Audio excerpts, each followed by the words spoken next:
You would agree with me that education is changing fast and technology is right at the center of it. Welcome to edTech Conversations with Aderonke. My name is Aderonke Ambali, and with me on the podcast today is Mr. Alomaja Adebayo. Thank you for coming. Welcome. Like I said, today I'm joined by Adebayo Alomaja, also known as BioGPT, an education futurist and the founder of EasyDigi. He's doing important work around reimagining African classrooms through design thinking, teacher development, and future focused learning. Welcome once again. Yeah. Thank you. So why BioGPT? I've been wanting to ask. Okay. I said when I see you, I will ask. Why BioGPT? Yeah. So basically, I would say, so there was this thing around digital twin technology. Right. Right.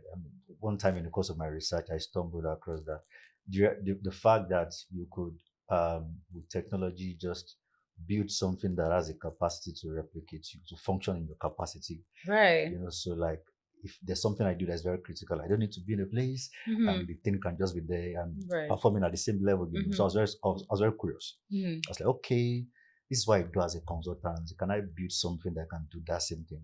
Right. Like, I don't have to be there. And so that also led to BioGPT. Right. And of course, we have a design thinking academy at EasyDigi. At some point, we started to think about what our AI strategy would be. Right. So how are we thinking about AI? How do you want to bring in AI? So that also fused into that conversation. So BioGPT is more or less like the AI strategy for Design Thinking Academy. When teachers are trained, they know what it's all about. They need something that keeps them in that loop. Right. That just maintains that temperature and they don't go down after the whole training and all of that. So that's right. It's a nice one. I like it. Yeah. We're still going to go into what you do proper at EasyDigi. But largely we'll be speaking about co-creating the next generation of private schools in Africa. Yeah. Right. So let's start off with what the next generation of private schools in Africa would actually look like. Let's talk about what it is right now and what you think that the next generation of private schools in Africa would be like. Yeah, very important. So just thinking about it. So as an education futurist, there's something we do.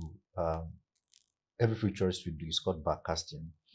So we just look at the previous years, last 5, 10, 15, 20, as much as possible. We try to look at the patterns, how things have changed over time. Right. And they sort of like helps us to project. We can speak about the next 5, 10 years and just drawing on that. Right. And if you look at education in Nigeria, private schools, what have we seen? In the last 10 to 15 years, I'll say two significant additions we have seen is that schools embrace coding and robotics. Right. And that was a response to the arrival of the internet. Yeah. So when the internet era came, the late 90s, the dot-com stuff and all those things, right, K-12 responded. That was the response. Right. So something is playing out. It's the law of demand and supply, right? So since that was the new society, right, and the law of demand and supply was playing in. So school had to just, even though it took some time, right? If you look at when the internet came and eventually when school they started adopting, right? So there was that gap, So what we are seeing right now is that school responded to the arrival of the internet era by embracing coding and robotics as a major difference, away from the conventional core subjects exactly that we used to have, right? So we see that. Which is quite significant. That's where school is right now. Right. And maybe you find infusion of technology in some ways, some sort of digital transformation. We have seen that happen in the last 10, 15 years, right? Just trying to tie that to the internet era and that society. Right. Yeah. So that's where we are right now. Right. That's where we are right now. The thing about this is, I like to use the 3P model of strategic foresight. Okay. So 3P, what is possible, what is probable, and what is preferable. Okay, so possible, probable, and preferable. Okay. So so it's just like it's like a pyramid sort of. So like a funnel. The top part of the funnel, possible, many things could be out there, but it begins to narrow down as we consider what is probable, and then we narrow it down further to what is actually preferable for us. So if you're saying because in China today, there's a robot in the classroom, right? Right. And you come the to reality. Nigeria, what Would we're it dealing with in work? Nigeria is it's a possibility, but it's not preferable for us right It's now in not. Nigeria. That's not the priority. Unfortunately. Yeah. So in terms of what we are seeing and what schools will become private school, because again, the future is not what we enter, it is what we create. The future is not what we enter, but what we create. Yeah. So it starts from this kind of conversation, right?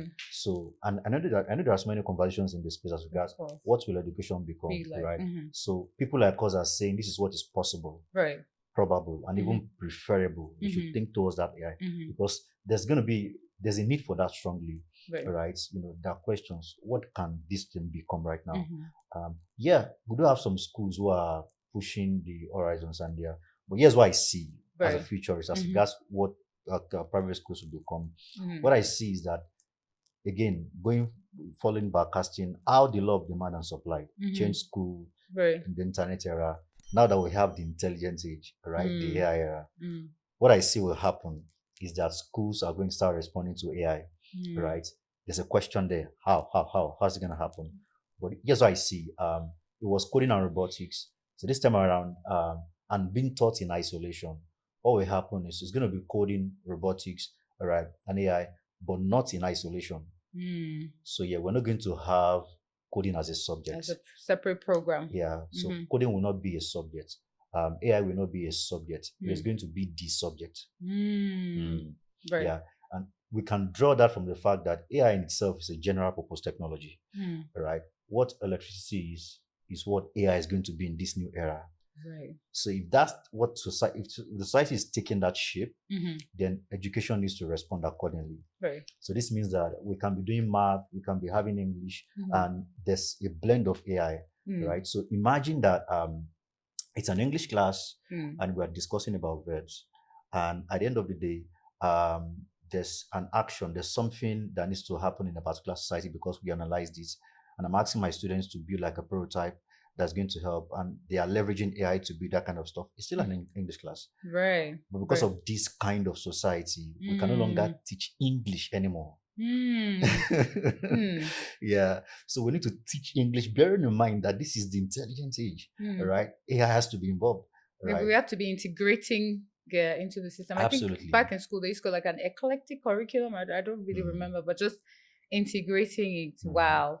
I think that's a lot. And just traveling into the future is mind-blowing because we're going to be having kids who will be able to think logically, right? And when you say not teaching in isolation, that's very important because I think we do a lot of that in Nigeria where if it's math, it's math. If it's English, it's English. And I think even beyond the future, right now, there's a lot of also trying to integrate different subjects, like a multidisciplinary approach, integrating different subjects. You know, I think that makes a lot of sense.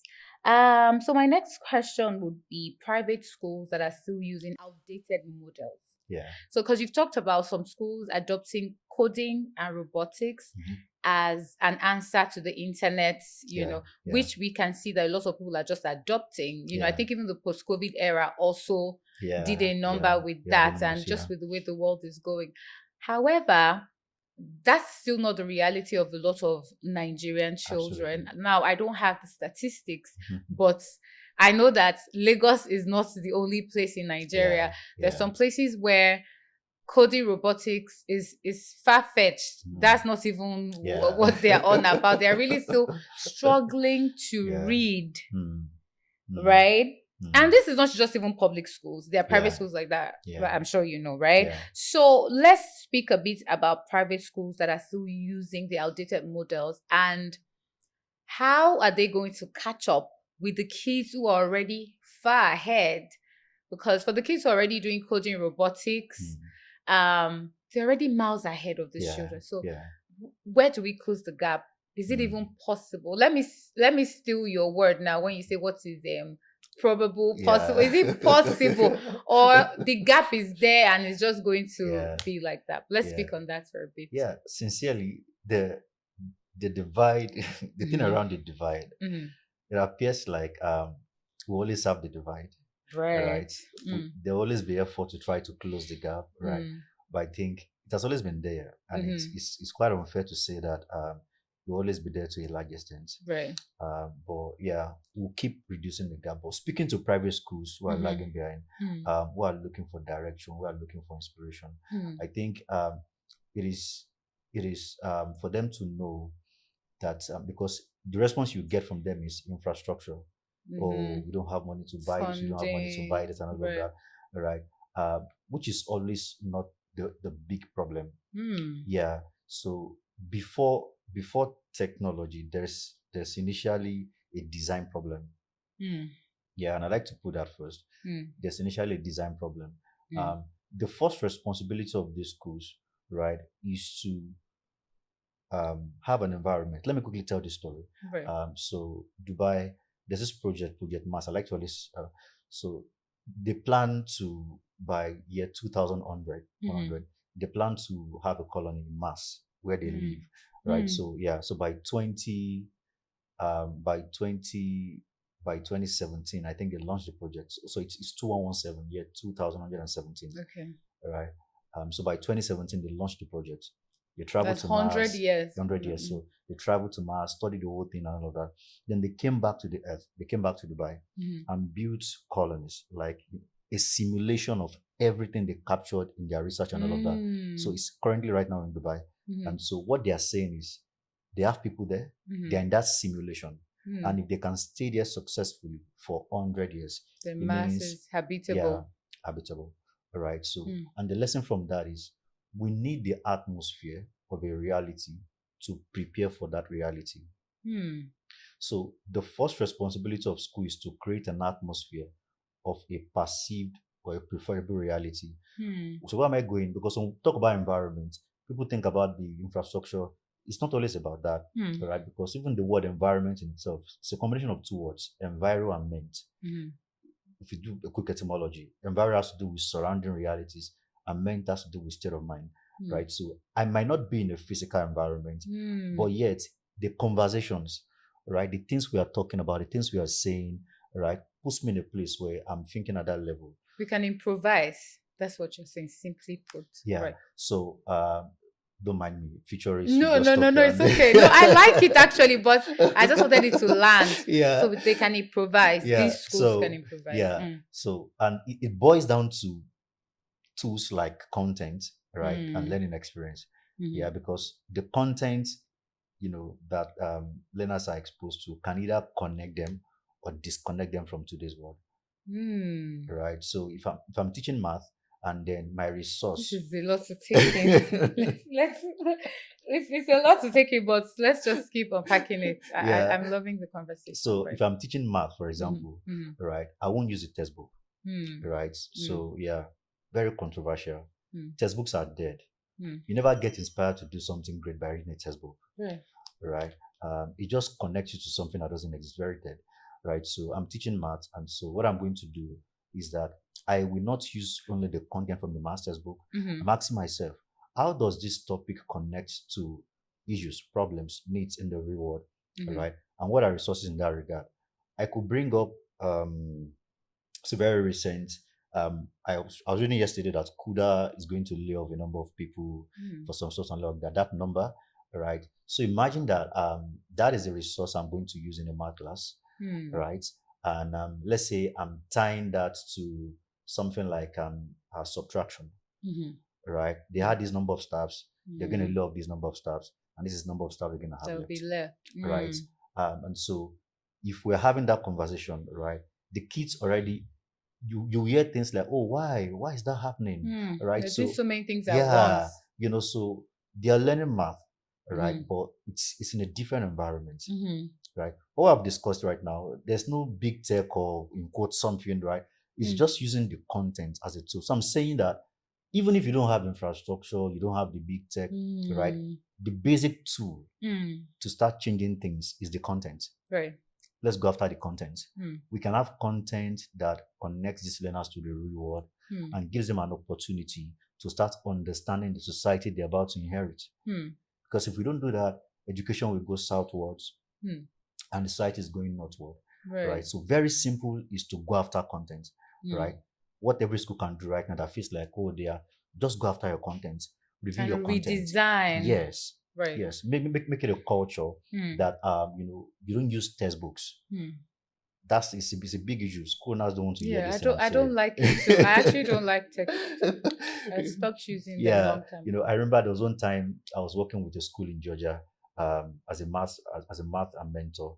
So this school, they are the families that come to the school. They are majorly nomads. They don't, Right, yeah, they digital just nomads. Right. so they are just always here. So I remember this day we were having math, and then the resource we're doing percentages, right? Increase and decrease. And the resource was, inflation in the US and Nigeria. That was the resource I used for that day. And so we're analyzing, using it to compare. Yeah, so that's it's not too technical. You just need to go after content and just do what I would call content augmentation, TA. Right. Right. By just going beyond the traditional textbook stuff. Right. So we need a whole paradigm shift. And it has to happen ASAP. Okay, but speaking about shifts, let's dive a little bit into traditional teaching, a shift from traditional teaching to authentic learning design. Yeah. You've spoken about it Yeah. a bit, but I want us to talk about it a bit more. Shifting from traditional ways of teaching to authentic learning design. Yeah. Let's touch on that, and let's make it practical. How can we actually absolutely make this shift? Absolutely. So it starts from authentic, real. So it stems from the fact that you work with this philosophy that every topic in every subject has a connection with a need in the society. Real world. Right. That just says it. Figuring out that connection can be difficult. And so you can leverage technology. Right. And that's one of the things around BioGPC. You can leverage technology in finding such connections. But that's the underlying philosophy that every topic in every subject has a connection. A tie with the real world. So, and if that is the foundation, and as a teacher, I'm asking myself, right, what is the connection between fractions and a need or a problem in the real world today? Because that's going to be the premise for how I'm going to design the learning experience. Yeah, so if I can find that connection, then I can create a learning experience, right? That immerses my learner in that, that takes them out of that traditional mode, right? And they're going to experience something different, right? So a quick to make it more practical. So again, let's say we're doing something like fractions, and then I believe in this design methodology where you are going to start the experience with a storyline and with a driving question, right? That's the global standard for project-based learning. And so what that means is the class is going to start with a storyline. I'm going to look for a story. It could be a documentary or something that happens somewhere that is connected to that topic. Right. And that will be how the class will start. Right. And at the end of the day, there will be a driving question, right, in that direction. So is that what we call in education like previous knowledge? Sort of, or is it like an updated? Yeah, it's kind of like connected, But again, the essence of doing that is because the kind of learners we have today in the classroom, right? If they're asking questions, they want to understand the connection between what you're teaching them and like their real life. Yes. Yeah. So, and if we cannot establish that connection, we'll lose them. And that's even the more reason why we need to consider authentic learning design. We'll lose them. So that's where it starts from. Right. So I was talking about fractions. And so I am thinking about, okay, what is very much around that, for example, in this room, right, I'm seeing cameras, a number of cameras and stuff like that. I could take this as a context for fractions, right? So a shoot is going to happen. There's going to be this and that, one out of this or one out of this number and all of that, right? How do we ensure that, maybe there was a difficult or something that happened in the previous shoot. Now this time around, how do we ensure that there's something that happens in that regard? I could link it to that, right? Yeah. Just on top of my head. That's just what I'm trying to do. So we had 3 cameras, 1 out of 3. Take out 1, add 2. Yeah. So you see, it has gone out of the traditional classroom, right? They are thinking, they're like, oh, just that tweak alone, right? That's a great mental effect. Right. And they will retain the information. Yeah. Every time they remember the topic, what they remember, that picture, so that's what we're saying. So we have not left that room. They are still in that physical space, but we have left there mentally. Right. That's what we're trying to do. Right. going away from traditional to an authentic learning. That's what authentic learning design. It changes the atmosphere without leaving the physical environment, right? Mentally, they are analyzing something that is not in that space, right? Because again, the burden is that how do we? The society is evolving. We don't want to have these kids entering a society they don't understand. True. You can know math so well and not know your society. Right? You can be very good at. I get you. Like now, then you're raising kids that are not functional for that world. Yeah. Then what's the point? Yeah. What's they the can't, point? and that's why even now you find that a lot of people cannot even function in this world, even if they're educated, because it's like there's a disconnect. See what's happening, right? From the course of my research, I discovered these AI models, right? Last year, and even before last year, in the last 3 years, they took a lot of exams, high-stake exams, right? Funny thing, these AI models, they passed the exam, didn't just pass, but passed, better than the best scores that humans have gotten in these exams. Like I took my time, I was checking them one by one, all right? That sends a signal. It's like the deaths of schools.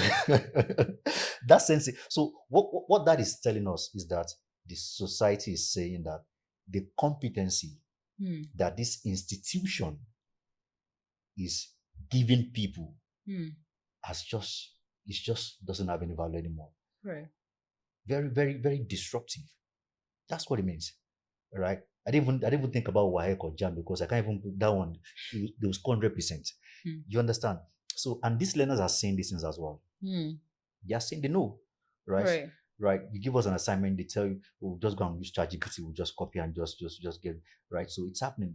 That is saying that something has to go away, right? We need something that is more meaningful, that makes sense to this generation, right?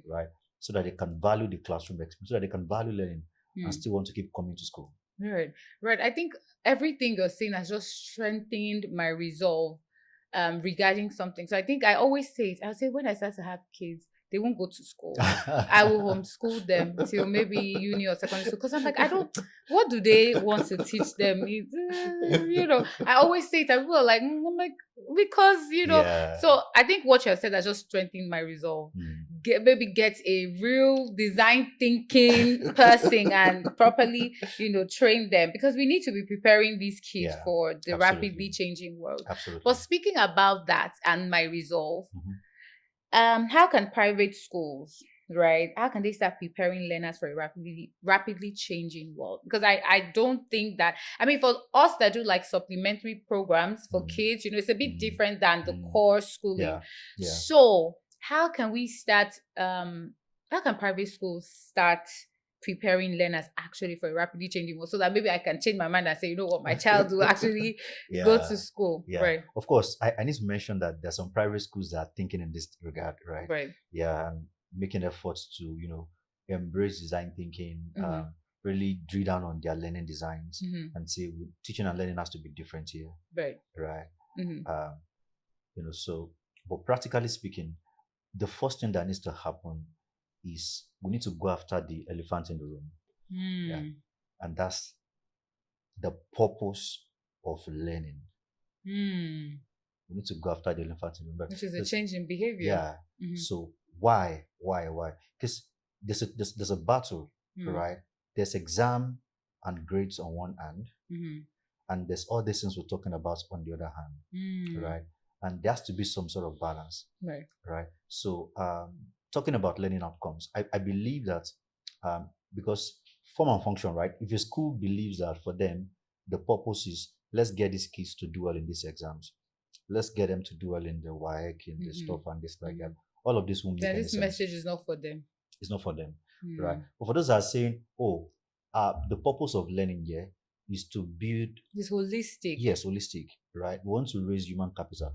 When you begin to see that, for example, in Nigeria, our GDP per capita in the last 10 years has been reducing consistently. Someone yesterday said Nigeria cannot even afford Nigerians. And that's how bad it is. So right now, I think it's roughly around $1,000. Because the last time I checked, it was around $800 and something. So yeah. So that's the value of one Nigerian. For the whole year. Yeah. Wow. That's the value of one Nigerian. So I think roughly was around, we have just shifted to about 1,000, something like that. Right. And it's been reducing all the way for like the past 10 years, right? Compared to countries like the US, where it's about $80,000. And, in Europe, you see like about $100,000 and above that, right? And so it speaks to how productive a Nigerian is. It says that we are more of consumers than producers. And creators. Yeah, that's what that data says, yeah. right? So drawing from that data and saying, okay, if we want to change that curve, right, we need to raise humans that are more productive, right? And so if we go through that path, then for schools, because again, I don't see primary and secondary schools. What I see is a national talent pipeline, right? Yeah. So K-12 is the beginning of the pipeline. And there's a pathway. There's a pathway, it keeps going. So because I see a pipeline, I don't see students, I see talent. So because I see talent, my expectations are different. It is not what did you score in math? No. What I'm looking for skills. I'm looking for reward skills. I'm looking for analytical thinking. So here's the thing, is that the schools we are talking about, you'll have to choose to start measuring skills and not just grades. That's the thing, right? So you are saying you're going to start using portfolios, and what we are measuring is skills. You're measuring analytical thinking. You're measuring creative thinking. You're measuring leadership. You're measuring emotional intelligence. And this, quite a number of them that are based on research, right? And based on what today's society looks like, these are critical skills that learners should have, right? And once that becomes a system, then that will reflect in the learning design. So we are designing with the end in mind, right? I call it people market fits and the theory of backward design, right? So it's backward design. We're designing backward from that reality. We want to have these skills, then we design backwards. So everything we're doing in classroom, the activities and stuff like that, they are geared towards producing those skills intentionally. The teachers are trained, they're empowered to be able to design learning experiences, right? I don't believe we need teachers in our schools. We don't need teachers anymore. We need learning designers, right? I've been advocating for that. I won't stop saying it. Right. We don't need teachers. We need learning designers, right? Because there are two different words. A teacher wants to complete the scheme of work. A learning designer wants to promote the skills for work. Something contextual. Yeah. Right. There are two different words. Okay, so there's that backward design that then needs to happen, because we have said the outcome for us is skills, not just numbers and grades on papers and things like that. Right. So I think it's how it's going to happen, right? Not just in isolation, because there's a bigger purpose. There's the national imperative, right? There's where Nigeria is. There's GDP per capita. There's the kind of society we need to have, and it drills down, right, to education, seeing a national talent pipeline. And now that flows in right from K to 12. And whatever cannot be done in the first 12 years, it's gone. It's gone. I agree. I definitely agree. And when you say it like this, speaking about designers and not just teachers, I'll give you an example. Yeah. I remember while I was in secondary school, I think like SS1, I had this literature teacher. God bless that man. I don't think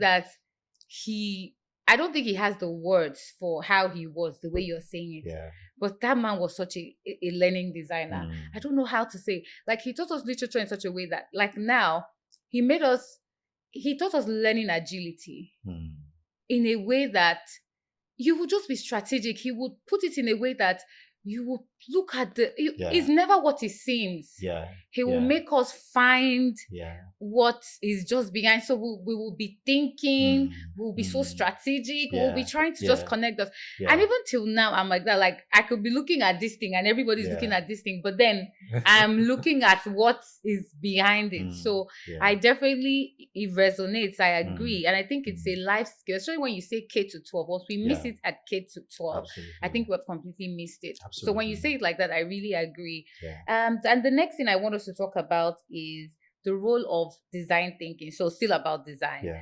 The role of design thinking, agile thinking as well. So when you're able to adapt, right? Agile thinking and future thinking. very key things here now. So let's look at their roles in school, in actual school transformation, Yeah. and how it just boils down to maybe not the learning outcomes, but the kind of kids we're producing for the future. Yeah, absolutely. So starting with design thinking, Mhm. I mean, design thinking is how companies, how they produce value, how they build their products and all of that. Design Mhm. thinking is the secret behind any successful industry. Hmm. It's design thinking because again, it starts with empathy. They look at the society, they look at the needs of people. Mhm. You know, what are the problems? How do we solve the problem by building a product or something like that? Mhm. Right. So we are saying that our classrooms need to take that shape, Hmm. right? Because That's the that's mini exactly, mini society, yeah. right? So talking about simulation, Mm. right? I like to use that word simulation. So remember the Dubai story. Mhm. We Mhm. need the atmosphere of a reality to. Mm. You can't say you want to learn swimming, so you go to class. Day one, what is swimming? Day one, basics of swimming, and you sit in the class, right? Mm. Day two, diverse swimming strokes, right? You want to Mm. learn swimming, oh. Mm. Day three, you know what I'm talking about. Mhm. Mhm. Right. Get in the water, Mm. right? Get in the waters, right? So we need an atmosphere of a reality to prepare for that reality. So design Mm. thinking just flips the script, right? It creates an environment where they are in that classroom, but they are in the real world. Mm. So they are learning problem solving from the sense of the real world, right? Like having a market in the class. Let's properly Exactly. haggle. Let's Exactly. buy and Yeah. sell. Yeah, exactly. That's Mm. what we're saying, Right. right? So that's what design thinking seeks to do, Mm. right? And that's what we're advocating for, right?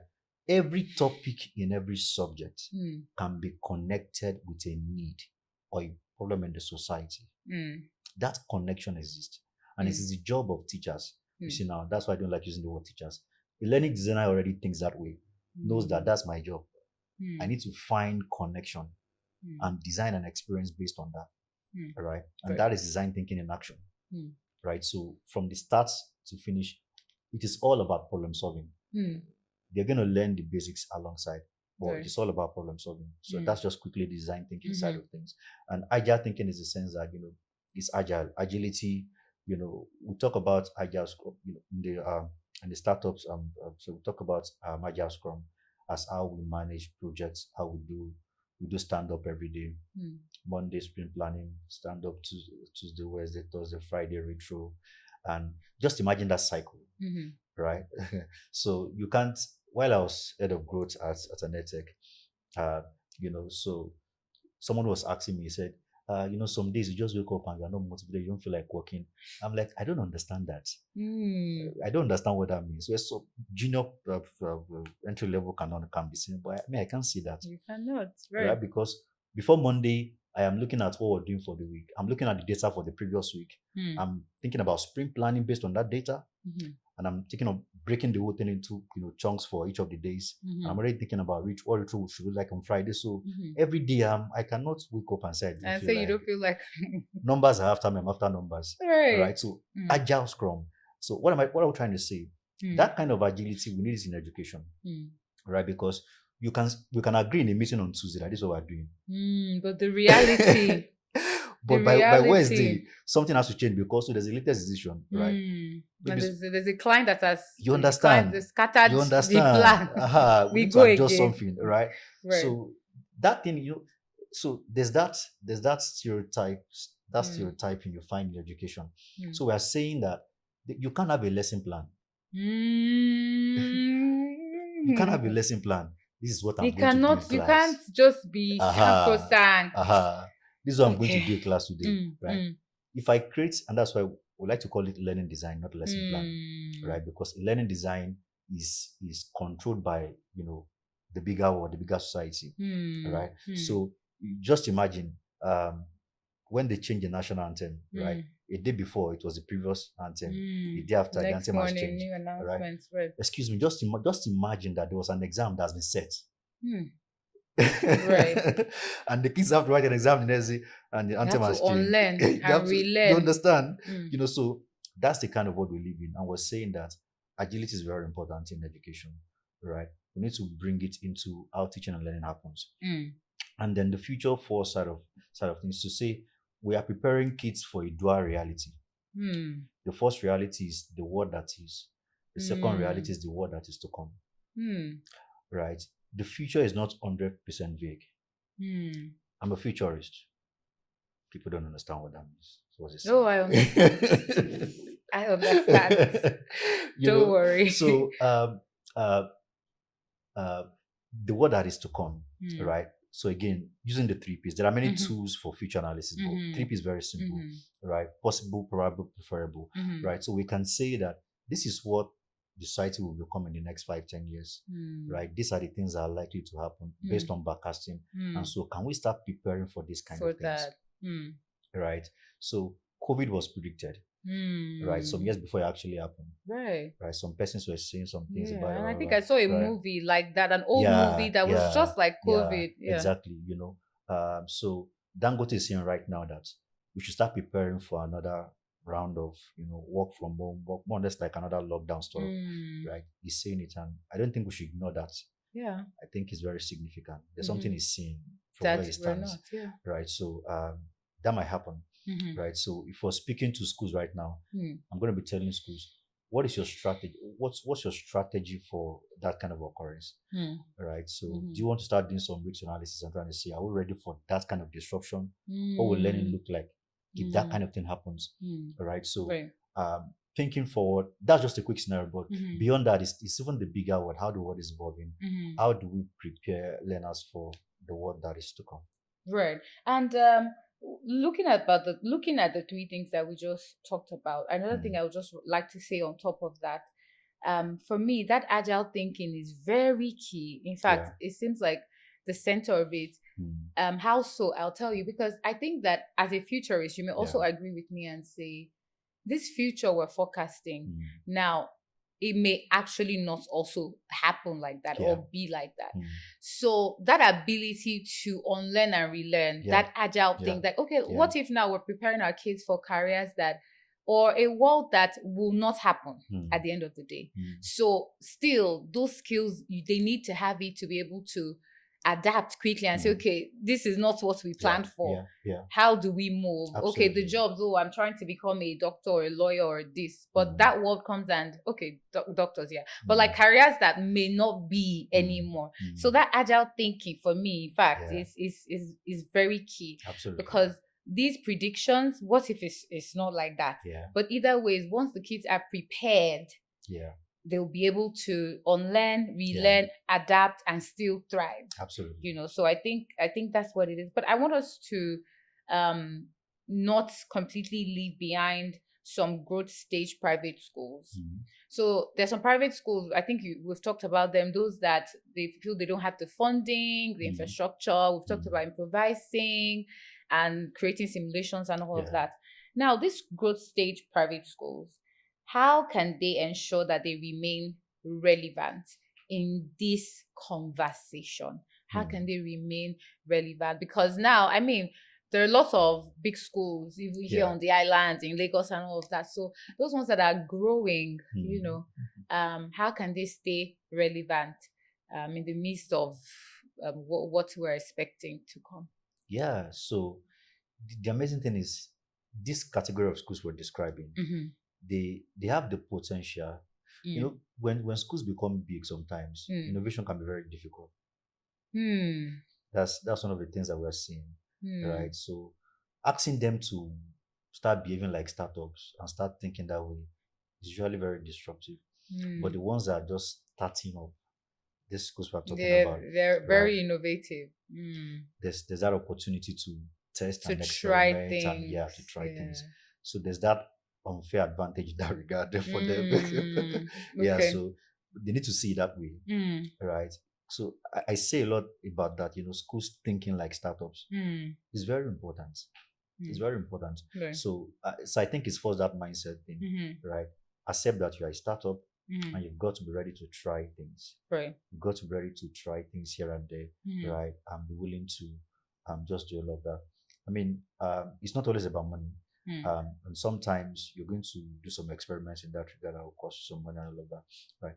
But I think again, it's you have an opportunity to now lay the right foundation. Okay. So when you're still small or growing. Yeah, that's the point. you have the opportunity to lay the right foundation. Mm-hmm. Ask yourself, what is the purpose of learning in our environment here? Mm-hmm. What kind of humans do we want to raise here? Mm-hmm. Right? Come from the perspective of skill sets, right? So when people go through these environments, these are the skill set they come out with. Right. So based on your school's vision, what do you consider as a vision? And you just have a skill set that defines the quality of learning that you offer people in that environment, right? I think that question needs to be answered, right? That can become what you call your value proposition. Very critical.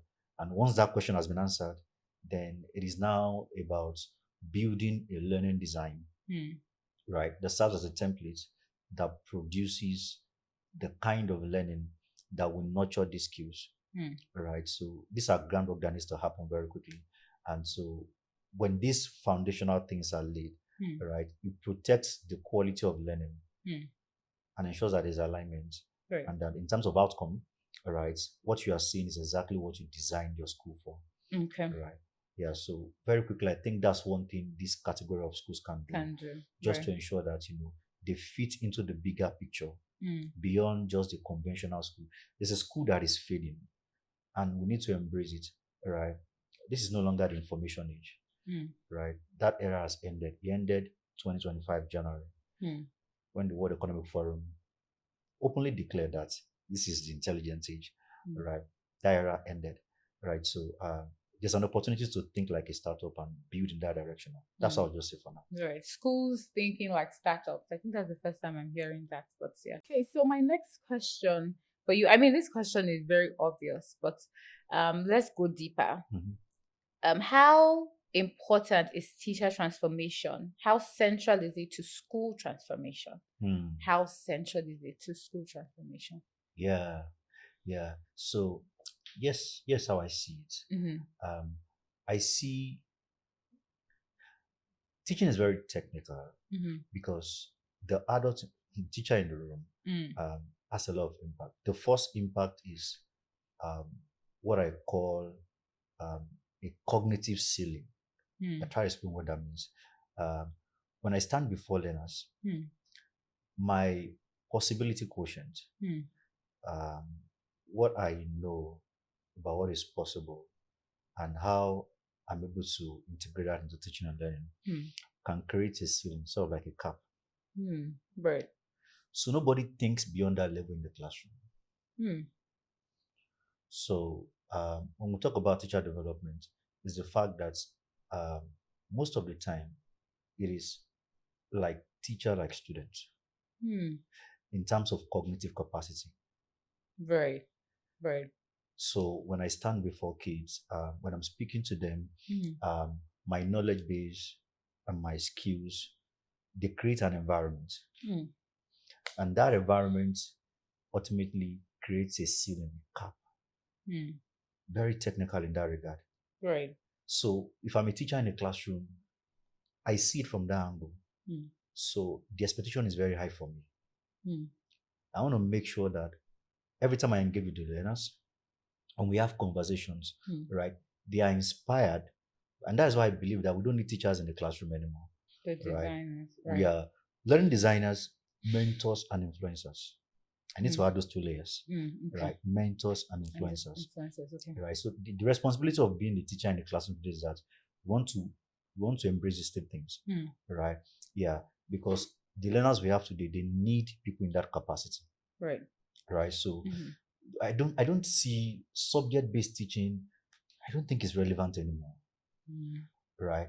It's not, because right now, today, even today, right? A child can sit at home and then sit with ChatGPT, or and just ask questions. So we have kids today. One of the schools I come to, we have kids today. They're using ChatGPT to test their readiness for exams.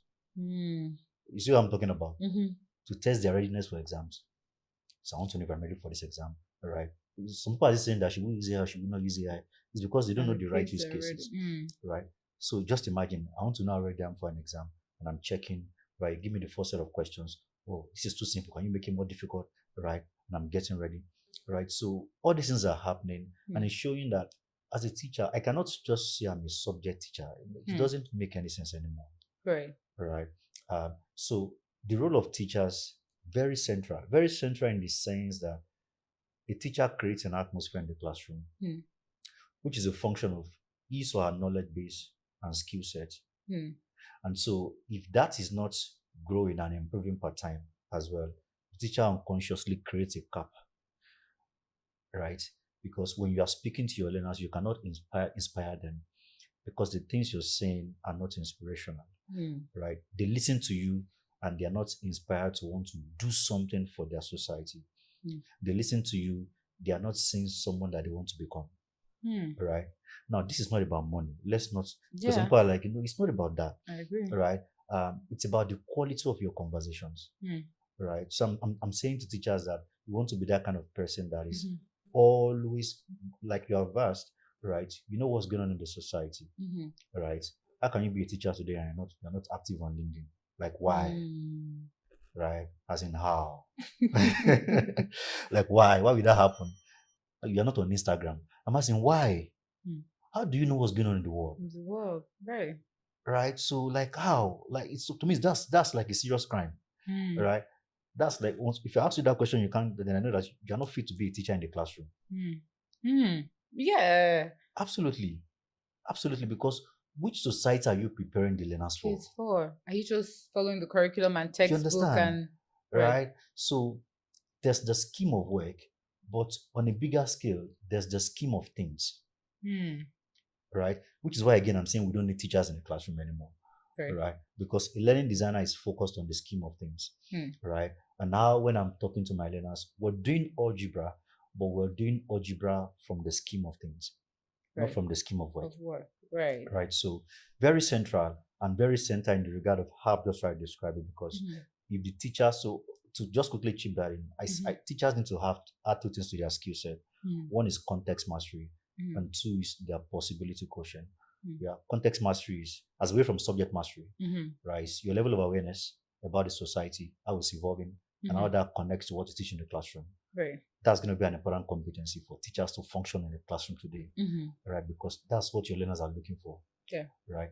If you are solving, it doesn't carry weight anymore because they have something that can do it for them, more available, 247. Right. So if you're not coming with something different, yeah, and the other side is the possibility quotient, the level of understanding about what is possible in society, and now you can bring that into conversations, letting your learners know, so that they are also inspired to want to do such kind of things. Right. So yeah, it's very central in that regard. Right. So let's speak quickly on bridging the gap between education and the digital economy.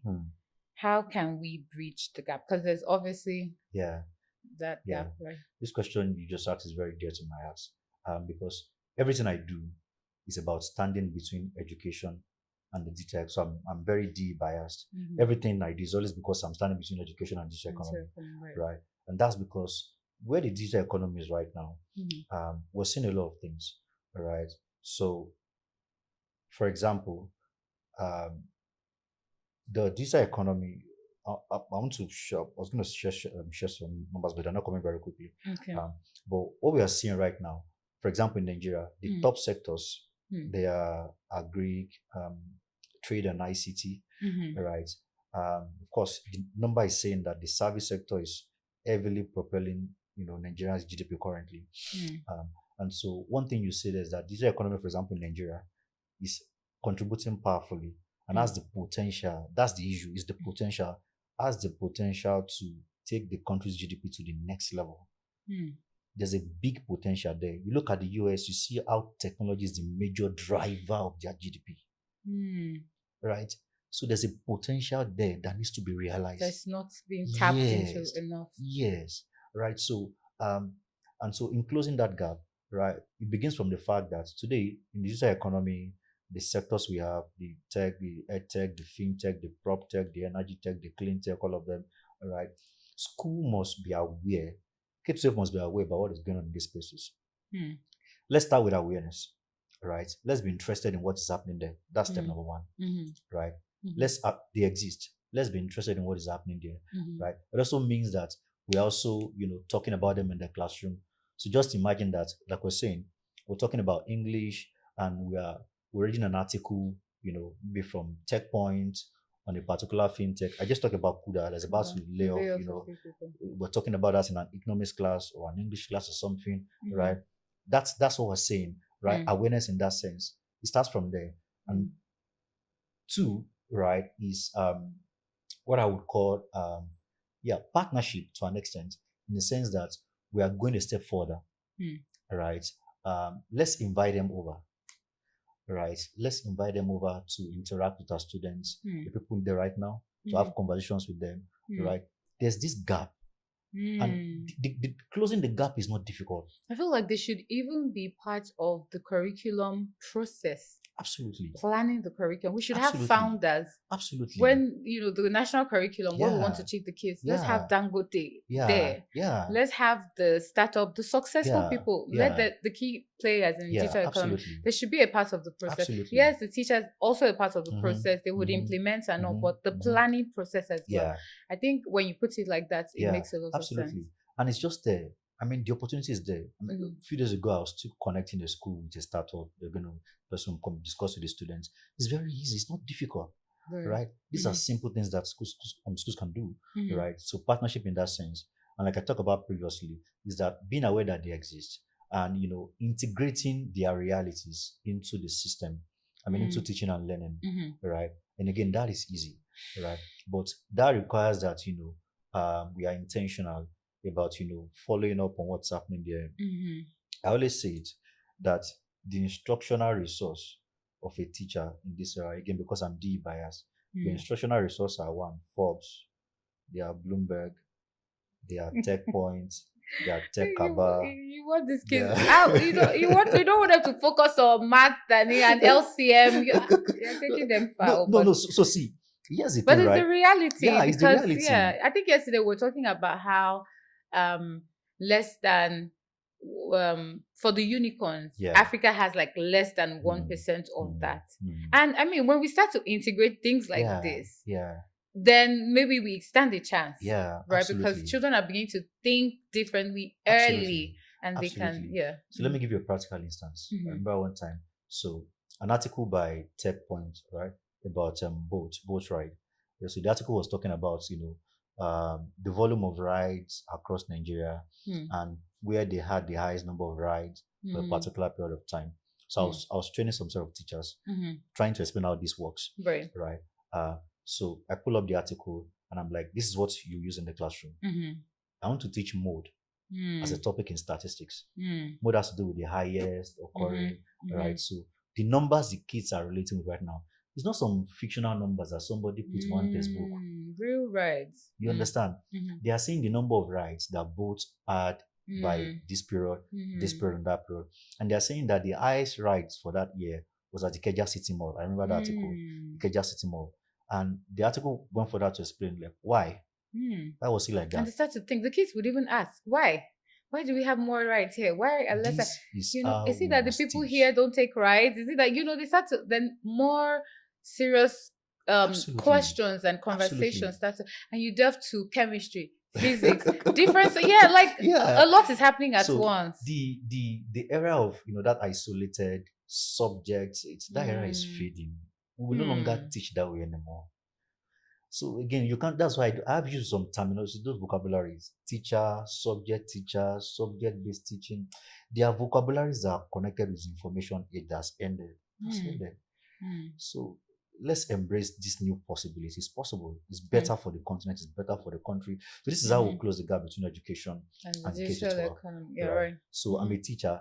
I'm the kind of things I'm consuming: articles from Tech Point, articles from Tech Kaba. Right, I subscribe to their newsletters. I'm getting the notifications. I'm reading them. So I'm reading them because I'm now a learning designer.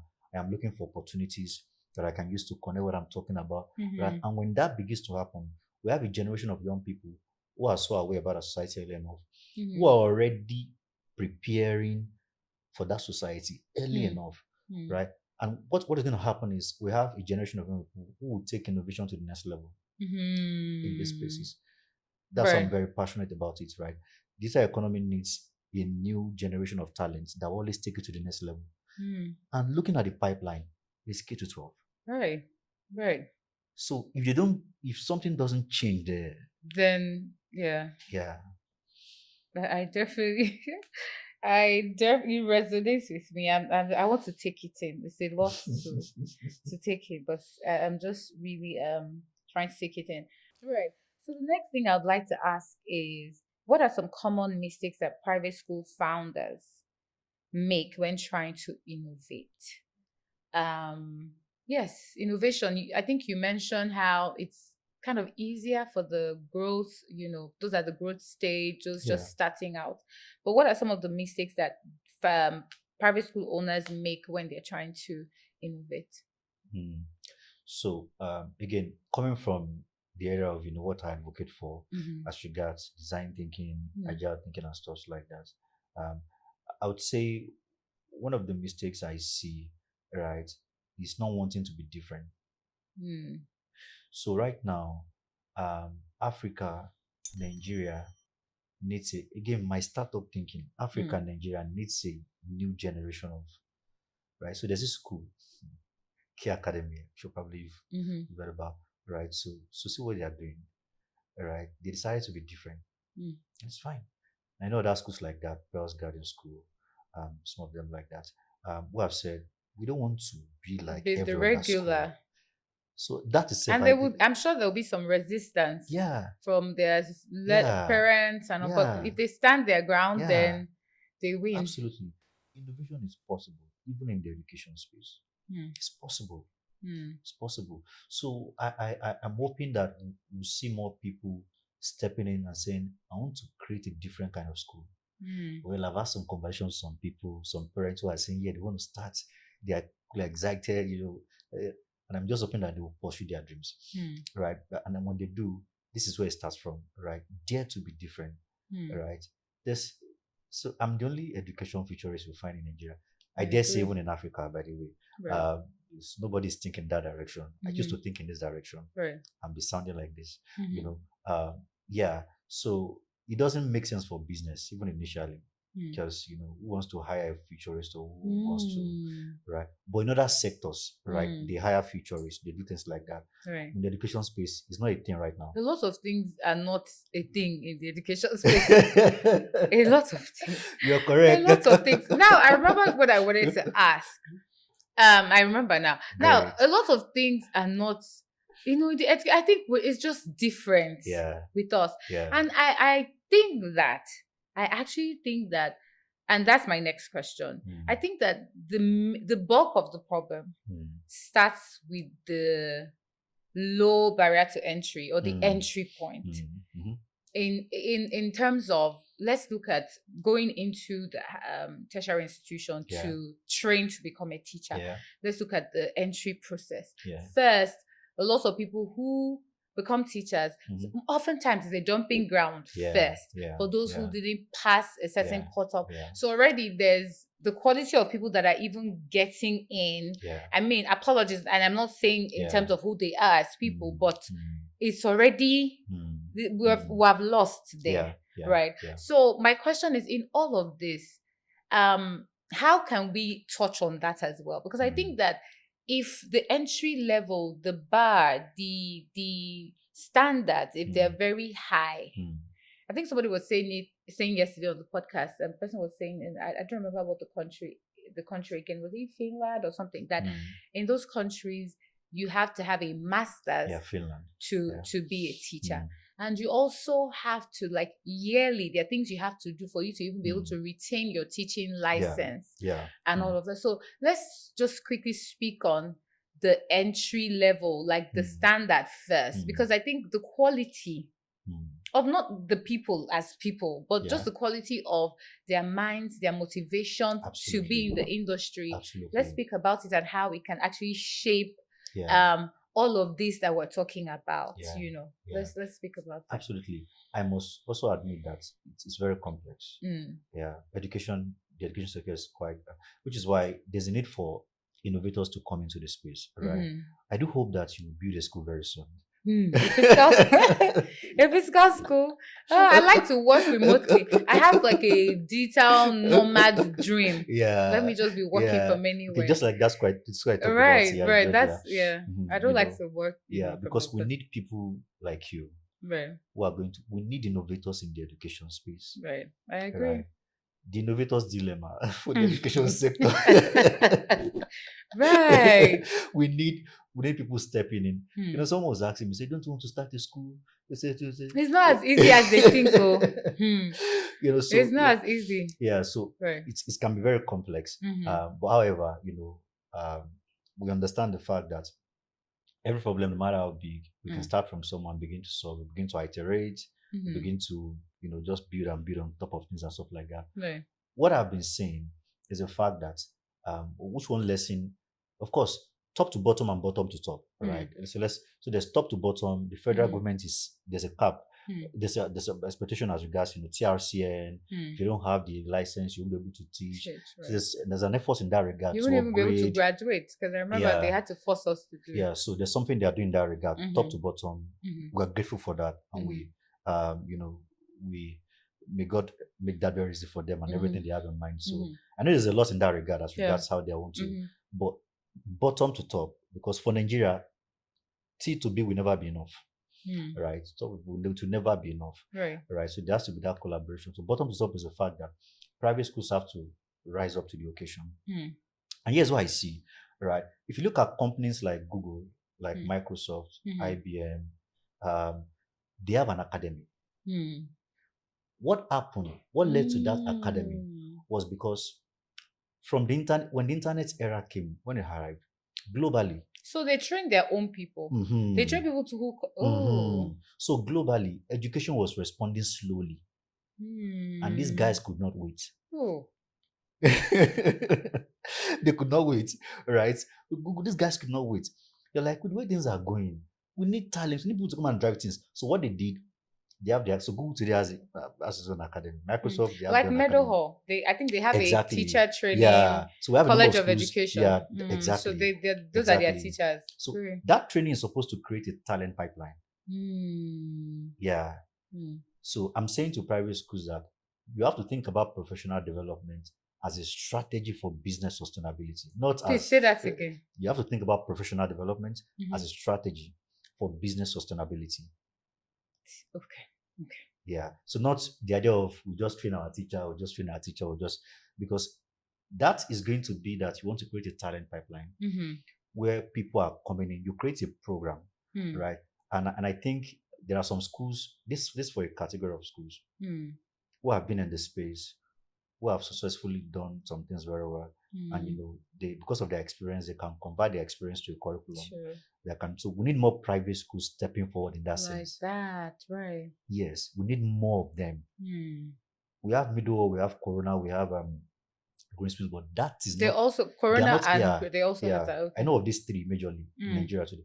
They are not enough. They are not enough. The thing with quality of teachers is a big problem. We need many schools, right, to step forward and create such pipeline, right, that people are going to go through and be trained. Because right now, private schools are complaining everywhere.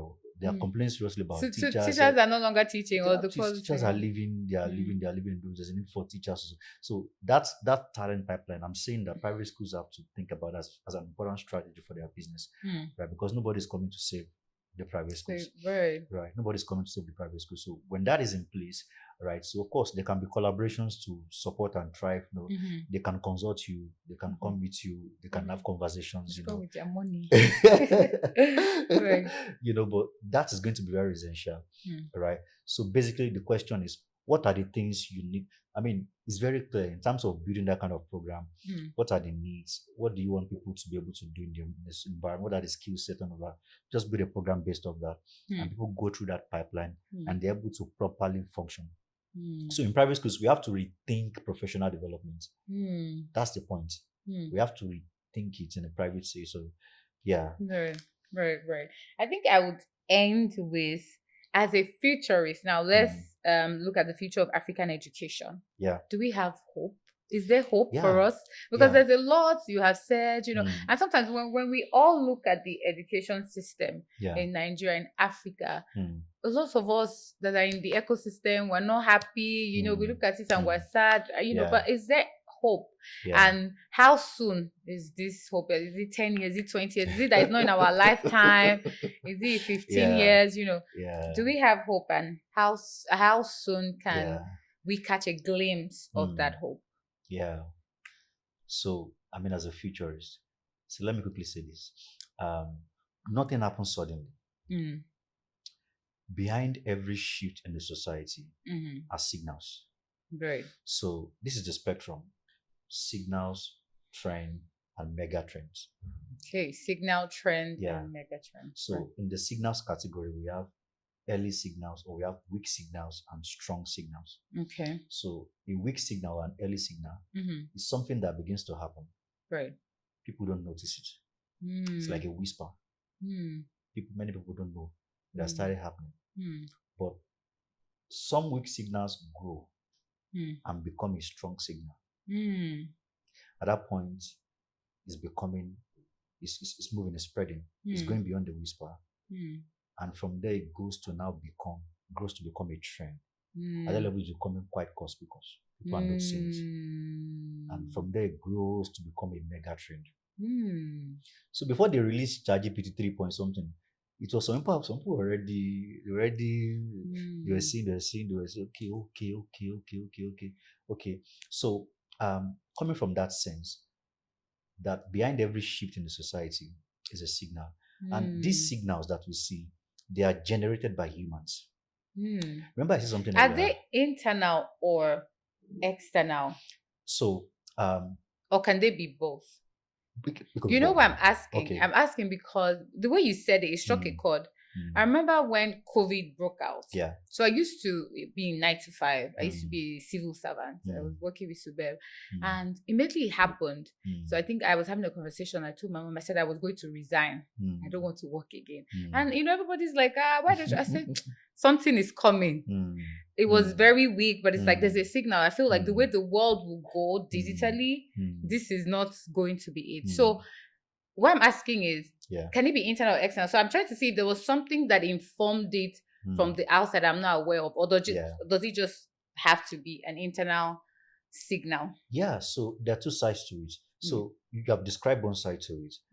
The other side is the role that humans play, right? So for example, right now, it's very funny, right? So I see something in the education space. We didn't used to have what is podcast in education. Right, true. Hey, this is a signal. That something is coming. And of course, the people, I know a number of persons who do podcasts right in the education space now, but not so many. I think in Nigeria right now it's not up to 10 years. Right. It's a signal. So now the question is, what can this signal become? Then it becomes a trend at some point. Engineering the future requires a lot of intentionality. Right. There has to be some people behind that is beating the sun. Used to probably say there has to be some people behind the scene that's what happens. Right. Who are intentionally engineering the future towards a particular direction. Right.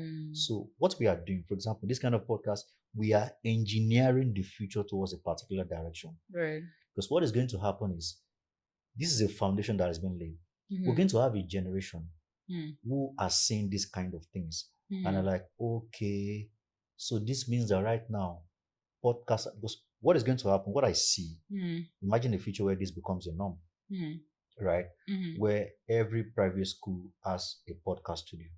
Right. Right. That is even happening, scarcely something like that. So where are we going? The point is that when we think about the future, it is going to be engineered from the lens of what is possible and what is preferable. Right. So that gives me hope, because the power of one man. When I say the power of one man, it's not to undermine the importance of collaboration and people. What I'm saying is that the future is a person. And the future is in a person.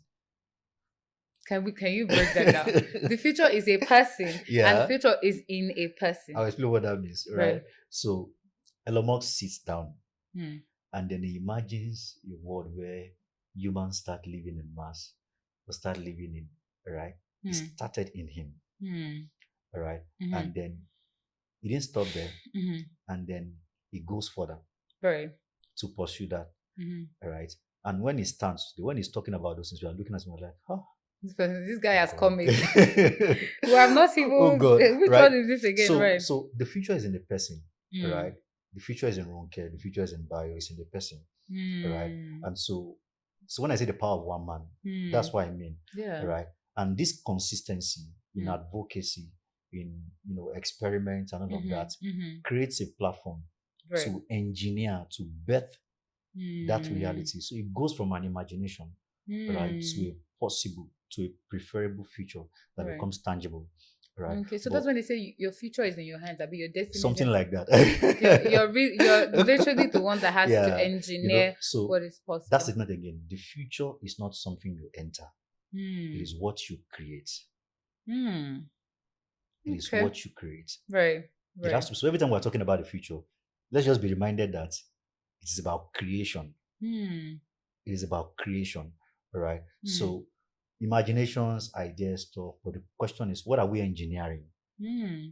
And I'm sure there's some powerful people that actually, that's a topic for Yeah, another day. yeah, Like the Epstein files and all of that, that yeah, actually engineer things yeah. knowingly. Mm-hmm. That's deep. So I see a great opportunity Hmm. for us to engineer education in Africa Right. in a preferable direction, Hmm. right? And those are the things we have discussed today. We have said many things today that points to what is preferable, Hmm. right? I mean, around teaching and learning and what can Right. happen. Right. These things are possible, Mm-hmm. they are probable, and Right. they are also preferable based off Hmm. where we are. Right. And now it's more about engineering, doing Hmm. more things in that regard. And what is going to happen is there will be a lot of evidence in that regard, begins to grow. Every Mm-hmm. evidence is a revolution in picture. It begins to grow, begins to grow. Hmm. And so I'm very hopeful. Hmm. I'm very hopeful with someone like people like you. Right. I'm very hopeful. Right. Yeah. Right. Thank you very much. This conversation was it was fire. I really learned a lot. Thank you so It's my much for pleasure. sitting with me. I Yeah. really, really appreciate it. Thank Thank you. you. Thank you very much for watching. So if you enjoyed this episode, please drop a comment in the comment section. If there's anything you learned or that resonated with you, also share with us in the comment section. And if you're watching, you haven't liked, you haven't subscribed, please make sure you like, subscribe, and share. Thank you for watching and see you in the next episode.